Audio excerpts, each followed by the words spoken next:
The police high command is hitting back at human rights group Jamaicans for Justice over comments about the increase in police fatal shootings so far this year. Police Commissioner Dr. Kevin Blake says JFJ's concern is misdirected and should be aimed at criminals who challenge a far more superior force. Anthony Lugg has the details.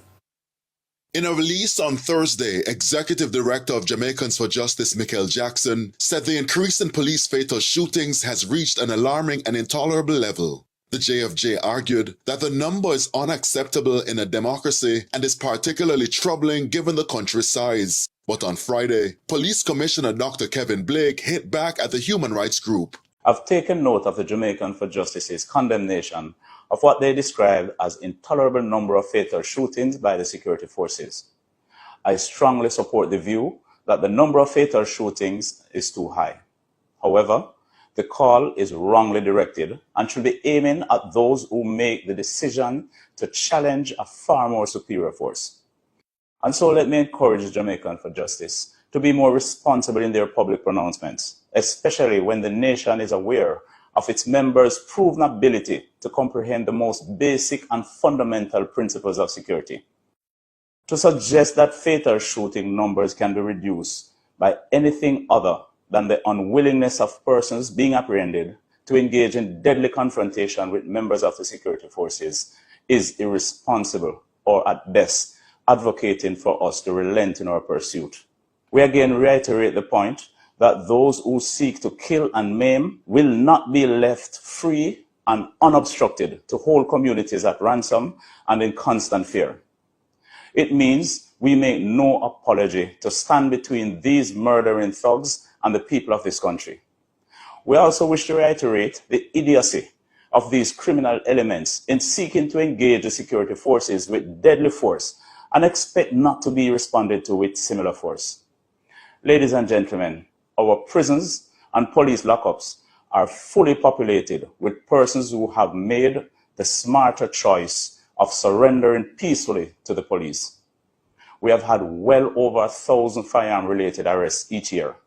Persons have had their day in court and have, in some instances, been freed of the charges against them. They have all lived to see another day, simply because they choose not to direct deadly force against our members. We have had police officers and soldiers killed and seriously injured in some of these confrontations. It is mandated by policy that every incident of fatal shooting must be followed by a removal from frontline duty and an administrative review. This takes police that would normally be out to protect you, the citizens, off the street. And so, yes, we agree. We need to have less fatal shootings. And so I call upon JFJ to demonstrate to the public that your care is more for the well-being of our citizens and less for the relevance of your organization. And it is hard for me to think otherwise when I know JFJ is fully abreast of the facts. Finally, as I wrap up, this constant call for there to be more accountability over the JCF is in itself a slap in the face of INDECOM. Be reminded that that is their single most important mandate. And let me be absolutely clear, lest I am misunderstood or misquoted. I am a full supporter of what INDECOM stands for. An effective INDECOM assures me that those among us who believe that they are free to break the law will be held to account and be removed from within our ranks. The JCF's effectiveness depends on this. However, I am concerned that the JFJ supports the idea that INDECOM's investigation is being hampered because we do not have body-worn camera footage to present to them, even while they have more than 60% of what is required to complete an investigation. And this includes statements from our members who are involved, ballistic information, report on the circumstances surrounding the case, and primacy over the scene. We in the JCF do not have the luxury of taking that position. So let me take this opportunity to reiterate the point that we have been making for some time. We will continue to use our superior intelligence gathering capabilities. We will continue to utilize our superior investigative capacity. We will use our superior operational capabilities, and we will go out and confront those who seek to destabilize our communities by wielding the threat of violence and terror. It continues to be our intention to bring those marauding criminals to justice so that they can have their day in court. Our track record of bringing violent criminals before a judge is beyond question. However, let me say again, when the police come for you, do not raise your weapons against us. Lay down your weapons and have your day in court. But should you choose the foolish option of challenging us with lethal force, know this: I do not train my police to lose. We have the superior training and firepower to ensure that we win every time. Let me encourage every Jamaican who truly believes in justice to work alongside the Jamaica Constabulary Force to continue our mission to bring down violent crime even further this year. And let's create a society where we can all feel safe. Ultimately, governments have two prime responsibilities: the safety and the prosperity of their people. And your Prime Minister and his government is very focused on those two priorities. We did talk about tourism because obviously it's a significant part of your economy, and we pledged we were going to go back and reevaluate the travel advisories as they currently stand to ensure that they do reflect the reality of the new numbers and what the numbers show, because you've made very impressive progress in your general numbers overall when it comes to the murder rate and so forth. But in particular, with those travel advisories are designed to American travelers. And I think we need to analyze that and just ensure that the status we're currently in accurately reflects the status quo and takes into account the progress you've already made this year and made last year, year over year, which I think is one of the highest numbers in terms of reductions that we've seen of any country in the region. We have to talk about security, and I think that the Prime Minister has phrased it in a way that I think is very beneficial, and that is, he used the term global war on gangs. Maybe we'll find some other phraseology in the United States to describe it, but we're talking about the same problem.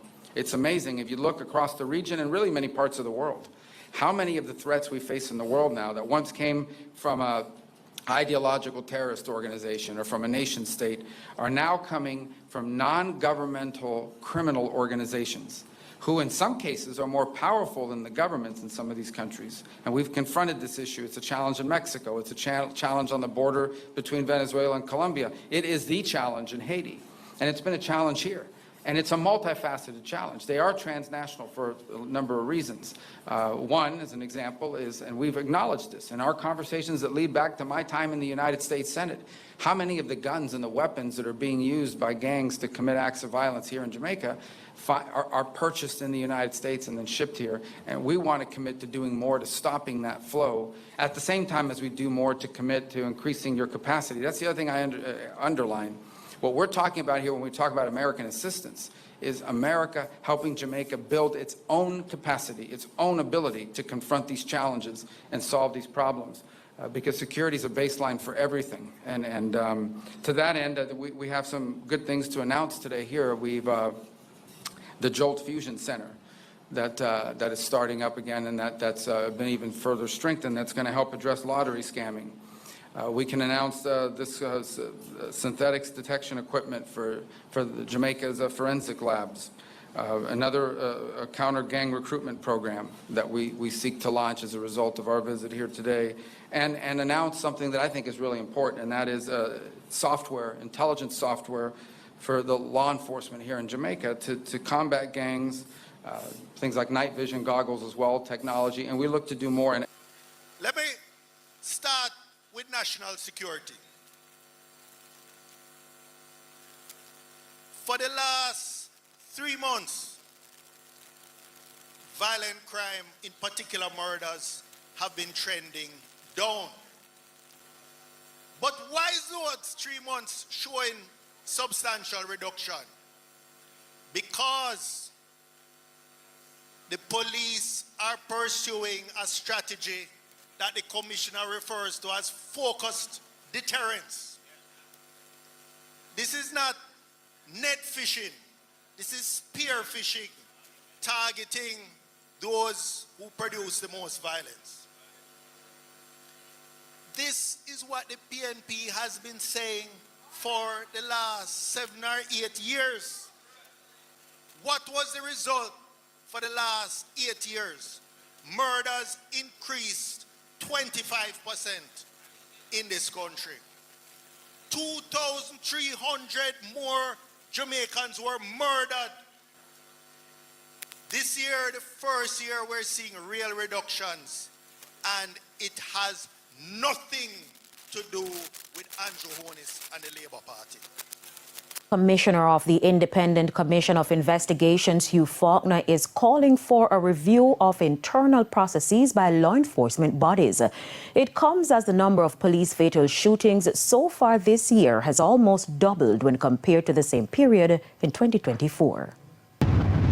Since the start of the year, there have been 59 police fatal shootings. That's one per day. Commissioner of the Independent Commission of Investigation, Hugh Faulkner, has expressed concern. When you do the comparative analysis, last year, 2024, the numbers didn't reach 50 until May. Mr. Faulkner also commented on the war of words between lobby group Jamaicans for Justice and Commissioner of Police Dr. Kevin Blake over the increase in police fatal shootings so far this year. I do not believe it's a case of one size fits all. I believe in terms of fatal shooting that there ought to be an obligation on the security forces themselves to review the processes. And in many of the cases, in fact, in 2024, 40% of the 189 fatalities occurred under planned police operations. Now, planned police operations, the officers are in control of the entire process. Sorry. The location where they are going, the time they choose to go, how they will access this place, the medical facilities available, the strategies, the obstacles that they'll face. So it's totally under their control. He didn't stop there. The officers, while they have a duty to protect the public, they also have a duty to protect themselves. But we're saying with planned police operations, then, and the number of persons on that planned operation would not likely be below what is required to handle a particular situation. In the meantime, Mr. Faulkner is calling for a review of internal processes. For the INDECOM investigation to be maximized and for the inquiry to be complete, it is essential that the JCF and the law enforcement bodies hasten the process for the acquisition of body-worn cameras. Yes, you'll get statements, but in some instances, the sole potential witness, civilian, is deceased.